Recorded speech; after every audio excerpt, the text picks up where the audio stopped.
அஸ்ஸலாமு அலைக்கும் வரஹ்மத்துல்லாஹி வபரகாத்துஹு. இன்றைக்கான பதிவில் பிரிந்த கணவன் மனைவியை ஒன்று சேர்க்கக்கூடிய ஒரு வஜீஃபாவை தான் நம்ம பார்க்க போகிறோம். நிறைய சகோதரிகள் என்கிட்ட இந்த ஒரு பதிவை போட சொல்லி கேட்டிருந்தாங்க. அவங்களுக்கான பதிவு தான் இந்த பதிவு.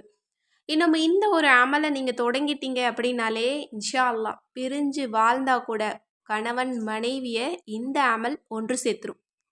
இன்னும் இந்த ஒரு அமலை செய்யும்போது கணவன் மனைவி மட்டுமே நேசிக்கக்கூடியவங்களா இருப்பாங்க. நிறைய சகோதரிகள் என்கிட்ட கேட்டுட்டு இருந்தாங்க, என்னுடைய கணவர் வேறு ஒரு பொண்ணை நேசிக்கிறாங்க, இதிலிருந்து வெளியில் வரணும், வஜீஃபா சொல்லுங்க அப்படின்னு கேட்டிருந்தீங்க.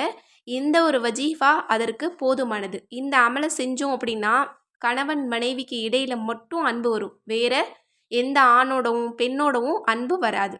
எனவே இன்ஷா அல்லாஹ் இந்த ஒரு அமலை தொடர்ந்து நீங்கள் செய்யுங்க. 19 நாட்கள் நீங்கள் விடாமல் செய்யணும். தூய்மையான நிலையில் இருந்து தான் செய்யணும். பீரியட்ஸில் நீங்கள் செய்யக்கூடாது.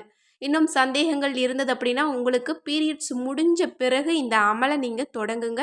19 நாள் செய்யுங்க இன்ஷா அல்லாஹ். இப்போது அந்த அமல் என்ன அப்படிங்கிறத பார்க்கலாம். இந்த ஒரு அமலை நீங்கள் ஒரு இருப்பில் ஒரு இடத்துல இருந்து நீங்கள் செய்யுங்க. ஒரு நேரத்தை நீங்கள் முடிவு செஞ்சுக்கோங்க. இரவு நேரத்தில் செஞ்சீங்க அப்படின்னா ரொம்ப ரொம்ப சிறப்பு. முதல்ல நல்ல முறையில் நீங்கள் ஒழு எடுத்துக்கணும். அதற்கு பிறகு பிஸ்மில்லாஹ் அப்படிங்கிறத 99 முறை ஓதுங்க. அதற்கு பிறகு ரப்பனா ஹப்லனா மின் அஸ்வாசினா 234 முறை ஓதிக்கோங்க. அதற்கு பிறகு சூரா யாசீனை ஒரு நாளைக்கு 2 முறை ஓதுங்க. காலையிலும் மாலையிலும் 2 முறை ஓதுங்க.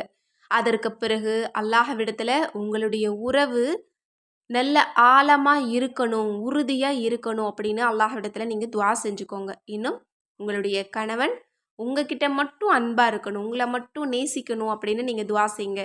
அல்லது உங்களுடைய மனைவி உங்களை மட்டும் நேசிக்கணும் அப்படின்னு நீங்கள் அல்லாஹ்விடத்தில் நீங்கள் துவா செய்யுங்க. இதை நீங்கள் 19 நாள் தொடர்ந்து செய்யுங்க இன்ஷா அல்லாஹ். இந்த அமல் உங்களுக்கு நல்ல மாற்றத்தை ஏற்படுத்தும். இருவருக்கும் இடையில நல்ல அன்பையும் ஒற்றுமையும் பலத்தையும் ஏற்படுத்தும். எனவே இன்ஷா அல்லாஹ் இந்த சிறந்த ஒரு அமலை செய்து இதனுடைய சிறப்பையும் பலனையும் அடைந்து கொள்ள எல்லாம் வல்ல அல்லாஹ் நம் அனைவருக்கும் நற்கிருபை செய்வானாக. ஆமீன் என்று கூறி இந்த பதிவை நிறைவு செய்கிறேன். இந்த விஷயங்கள்லாம் உங்களுக்கு பிடிச்சிருந்தது அப்படின்னா இந்த சேனலை லைக் பண்ணுங்கள், ஷேர் பண்ணுங்கள், கமெண்ட் பண்ணுங்கள், கண்டிப்பாக சப்ஸ்கிரைப் பண்ணுங்கள். அஸ்ஸலாமு அலைக்கும் ரஹ்மத்துல்லாஹி வபரகாத்துஹு.